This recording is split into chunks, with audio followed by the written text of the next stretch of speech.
Halo teman-teman, kembali lagi bersama saya di Cerita Horor. Kalian ini kita membahas kisah nyata yang penuh misteri dan kengerian. Di sebuah desa di Jawa Tengah, berdiri sebuah rumah tua yang letaknya tepat di ujung jalan lurus. Seolah-olah jalan itu menusuk langsung ke rumah tersebut. Orang-orang menyebutnya rumah tusuk sate. Konon, sejak rumah itu selesai dibangun puluhan tahun lalu, tidak pernah ada keluarga yang betah tinggal lebih dari 3 bulan. Selalu ada musibah. Anak kecil jatuh sakit misterius, usaha bangkrut, bahkan ada yang meninggal tiba-tiba. Warga percaya, posisi rumah itu membuat arwah penasaran lebih mudah masuk. Setiap malam, sering terlihat bayangan berdiri di halaman depan. Meski rumah itu sudah lama kosong. Suatu hari, sebuah keluarga dari kota membeli rumah itu karena harganya jauh lebih murah dari rumah lain. Pak Anton, Bu Ratna, dan 2 anak mereka, Dini dan Bagas, pindah dengan penuh semangat. Tetangga sudah memberi peringatan.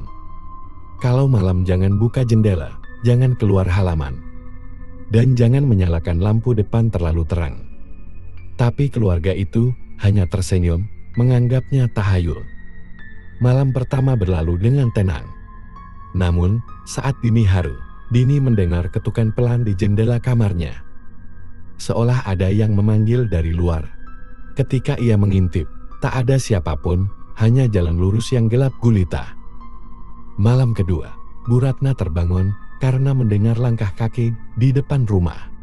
Suara sandal menyeret, semakin lama semakin dekat. Ia mengintip lewat tirai, dan di bawah lampu jalan samar, terlihat seorang wanita berambut panjang, berdiri mematung menghadap rumah. Bu Ratna kaget, ia mundur. Tapi ketika kembali mengintip, wanita itu sudah tidak ada. Anehnya, pintu depan terdengar berderit terbuka dengan sendirinya. Keesokan paginya, Pak Anton menemukan jejak kaki basah menempel dari teras hingga ruang tamu. Namun lantai itu semalam tidak pernah disiram air hujan. Pada malam ketiga, gangguan semakin nyata. Dini menjerit keras dari kamarnya. Saat Pak Anton berlari menghampiri, ia melihat putrinya berdiri di pojok ruangan. Matanya kosong, bibirnya bergetar menyebut, dia sudah di dalam, ayah." Lampu kamar mendadak padam. Dalam kegelapan, terdengar suara napas berat di belakang Pak Anton.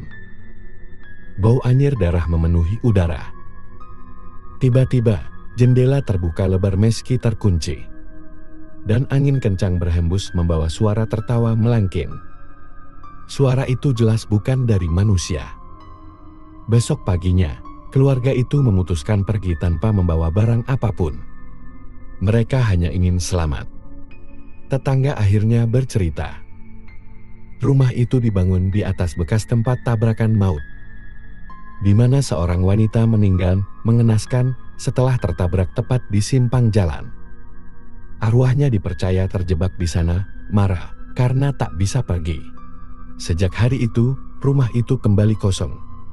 Tak seorang pun berani menempatinya lagi. Hanya cerita-cerita menyeramkan yang terus beredar.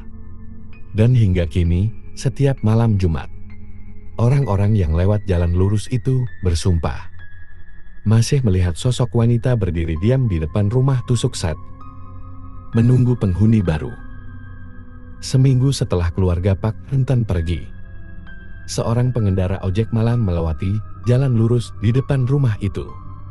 Mesin motornya tiba-tiba mati tepat di depan gerbang. Saat ia mencoba menyalakan kembali, terdengar suara ketukan pelan dari arah jendela rumah kosong itu.